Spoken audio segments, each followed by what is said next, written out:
A unidade ambiental de Petit é caracterizada pela vegetação de transição entre Mata Atlântica e Cerrado. Portanto, é possível encontrar uma grande biodiversidade. O Cerrado é um bioma cujas árvores possuem troncos tortuosos e de casca grossa, para evitar perda de água, já que o ambiente é seco e quente, sujeito a frequentes incêndios naturais. As folhas possuem pelos e espinhos. São pequenas e a vegetação é de pequeno a médio porte, devido à seca e ao solo ácido, rico em ferro e alumínio, que é tóxico às plantas.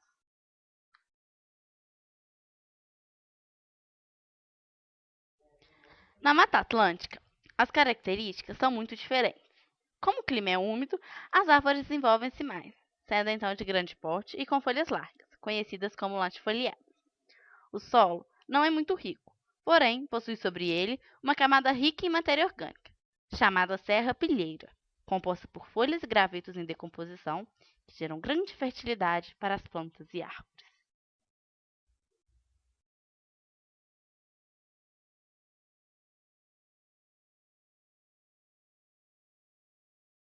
Preservação e consciência.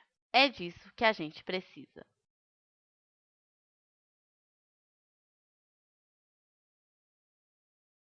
Obrigada, Bela. Excelente trabalho. A seguir, iremos falar um pouco sobre a transformação de energia e produção da usina hidrelétrica de Petit. Complementar Luiz Cláudio.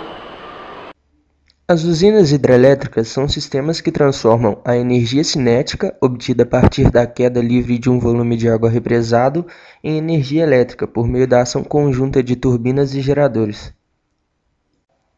De acordo com o potencial de geração de energia, podemos classificar as hidrelétricas em PCHs, ou pequenas centrais hidrelétricas, que operam em uma faixa de geração de 1 a 30 MW e com reservatório de área inferior a 30 km², e as GCHs, ou grandes centrais hidrelétricas, que operam com potência acima de 30 MW. Depois de um longo estudo para evitar danos ao meio ambiente, a água do rio é represada por barragens que controlam o nível da represa. Em casos de barragens muito profundas, suas paredes inferiores devem ser muito bem reforçadas, devido à alta pressão exercida pela água neste local. A água represada segue para as turbinas, que ao girarem acionam os geradores. Os geradores são responsáveis por transformar a energia mecânica em elétrica. A energia passa do gerador para o transformador, do transformador para os fios elétricos e dos fios para os consumidores. Petit é considerado uma PCH, pois tem uma potência máxima de aproximadamente 9,4 MW. Seu reservatório apresenta dimensões de 15 km de extensão e 600 metros de largura, atingindo o volume útil de 4,35 km³. É considerada ponto turístico, além de ser atração de desenvolvimento industrial para a cidade. Interessante isso. Em vez de seguir, possíveis impactos ambientais causados pela hidrelétrica de Petit. Além de impedível e contágio do nosso olfato como saúde.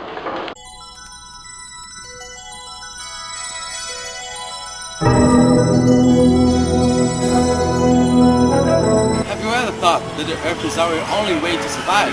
A man who most destroyed is the one who will suffer more with the consequences. So it's time for you to speak up and look what is the best for our Mother Nature. Time is running, and only with your help we can stop the destruction. Save the world.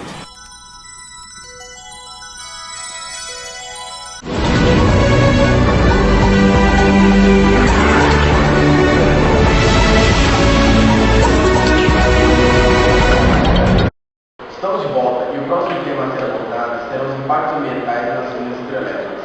Que consequências das ações podem causar para nos explicar? Quem poderá nos explicar com maior competência é a pesquisadora de meio ambiente Emiliana Diniz. Boa tarde, estamos aqui com a engenheira ambiental Emiliana Diniz. Poderá nos explicar melhor sobre os impactos ambientais gerados pelas usinas hidrelétricas como a de Petit? Bom, os impactos ambientais causados pela construção de uma usina hidrelétrica são irreversíveis. Apesar da mesma utilizar uma fonte natural renovável, para sua construção é necessária a derrubada de grandes árvores, e muitas delas são submersas, o que aumenta a acidez do solo e a liberação de CO2, que influencia no efeito estufa. Há também grandes desmatamentos e, consequentemente, a perda de solos cultiváveis e grandes malefícios para a fauna e a flora daquele local. Sem falar também da modificação do microclima local. E como que isso acontece? Por exemplo, a mudança do microclima local provoca a modificação da temperatura, da umidade e dos ciclos da chuva. Já a perda dos solos cultiváveis provém dos desmatamentos realizados para que seja possível alagar aquela área. E também, um dos prejuízos causados à fauna é a alteração do habitat natural das espécies locais, que precisam migrar para outros ambientes e dessas espécies apenas 1% sobrevivem. E quais alternativas para amenizar esses impactos? Ambientalistas, governo e empresários têm considerado usinas elétricas de pequeno porte como menos impactantes. Outra saída também adotada pelos engenheiros é na escolha de áreas cujos terrenos contribuem para a construção de reservatórios sem grande modificação na topografia local. Voltamos para esse... Obrigada, Larissa. E agora, vejamos a seguir a estreia de nosso mais novo quadro Corpo Saúde, na qual abordaremos o consumo e produção de energia pelo corpo humano. O corpo é o mais complexo mecanismo já conhecido. Mas você já parou para pensar no seu funcionamento?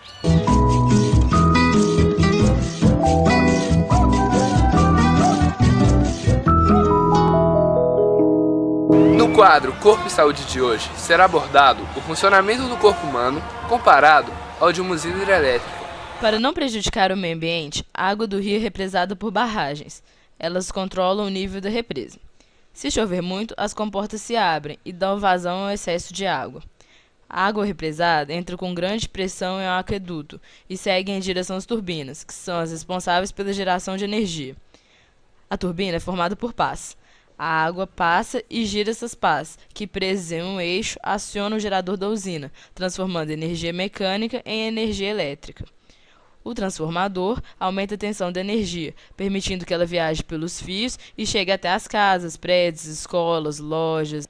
Já no corpo humano, a energia precisa de um combustível para ser produzida, que é a molécula orgânica, normalmente a glicose, que reage com oxigênio e gera energia para os processos metabólicos.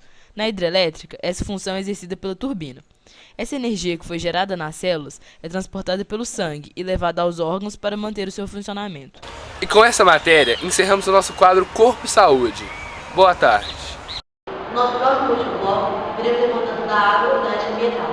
Daqui a pouco, fique com a gente. Já oíste hablar de PETI? PETI, ¿qué es esto? PETI es una unidad ambiental protegida para garantir la conservación de los recursos de fauna y flora nativos. ¡Qué bueno! Lo más interesante es que cualquiera puede ir. Tiene muchas cosas para visitar, como el Mirante, el Camino de Ciegos y la hidreléctrica. Tú, que estás ahí en tu casa, llama agora para nosotros y marca su visita.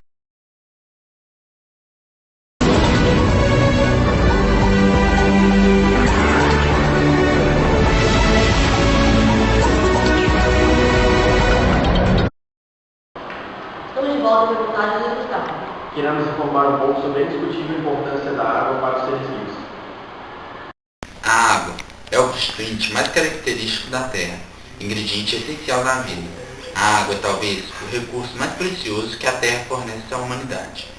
Por este motivo, vamos conversar com o químico da Unidade Ambiental de PETI, Rafael Ribeiro. Bom dia, Rafael. Rafael, qual a importância da água na vida de um ser humano? Todo ser humano precisa da água para sobreviver, e sem ela não há vida. Sim. Rafael, existe algum tratamento na água dentro da unidade de PETI? A água chega através do rio Santa Bárbara, onde são despejados esgoto doméstico e industrial nela, e portanto PETI não trata essa água. Ah, sim. Já que são despejados os esgotos, então a água de PETI não é potável? Não, pois são jogados esgotos nesse rio e não é potável, a água não é potável. Ah, sim. Rafael, já que a água não passa por nenhum tratamento e são despejados esgotos, então existe alguma chance de haver doenças nessa água? Sim, foram encontrados grandes focos de doença como a esquistossomose. Ah, sim. Rafael, devido à proximidade da mina de Brucutu com a unidade de PETI, tem alguma chance de serem encontrados resíduos químicos dentro da água? Sim, ao lavar o minério, a mina libera produtos químicos na água. Sim, muito obrigado, Rafael, e até a próxima. Não só a água é importante para nós, mas também a natureza e seus recursos naturais. Mas será que está reportagem, bem? É o que veremos agora na nossa próxima reportagem sobre ética ambiental.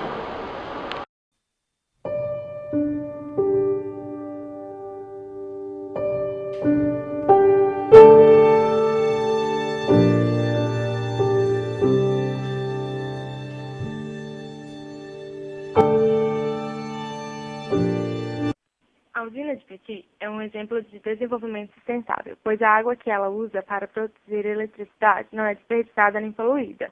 Após a água passar pelos motores e gerar energia, ela retoma o fluxo normal do. Para esclarecer, desenvolvimento sustentável é o desenvolvimento capaz de suprir as necessidades da geração atual sem comprometer a capacidade de atender às carências das futuras gerações. A única coisa que gera dúvidas quanto ao Petit ter tido um crescimento sustentável é o fato de que essa hidrelétrica não ter replantado toda a área que foi inundada para ficar o Grande Rio. Porém, a construção da usina se iniciou em 1946 e nessa época não haviam leis que impediam esse processo. Além de que, a CEMIG, que adotou esse procedimento em 1983, planta vários projetos na Estação Ambiental de. A unidade de Petit é como uma ilha, com uma grande plantação de eucalipto de um lado e de outro a mina de Brucutu, que é um empreendimento da Vale. Ao contrário da usina, a mina não é um exemplo de desenvolvimento sustentável, pois toda a área que ocorre mineração de ferro ficará inutilizada. Por mais que a Vale crie projetos sociais, a natureza está sendo destruída e não há como voltar atrás. É óbvio que na extração de Brucutu não há ética ecológica. Para quem não sabe, ética ecológica é um comportamento e uma responsabilidade do homem que visa a preservação da natureza, com a consciência de que esta é um patrimônio da humanidade. Na usina de Petit, nada que a natureza lhe oferece é prejudicado. Existem certas coisas que, depois de perdidas, não podem ser recuperadas por dinheiro algum. Não é ético justificar a destruição de uma floresta, como ocorre na mina de Brucutu, mediante a desculpa de que o resultado será uma melhora para a sociedade, já que ninguém está pensando no meio ambiente. E é simplesmente impossível que a sociedade melhore sem que a natureza seja lembrada. E quase importante, finalizamos mais uma edição do Telejornal CSA. Agradeço a sua audiência e boa tarde. Boa tarde.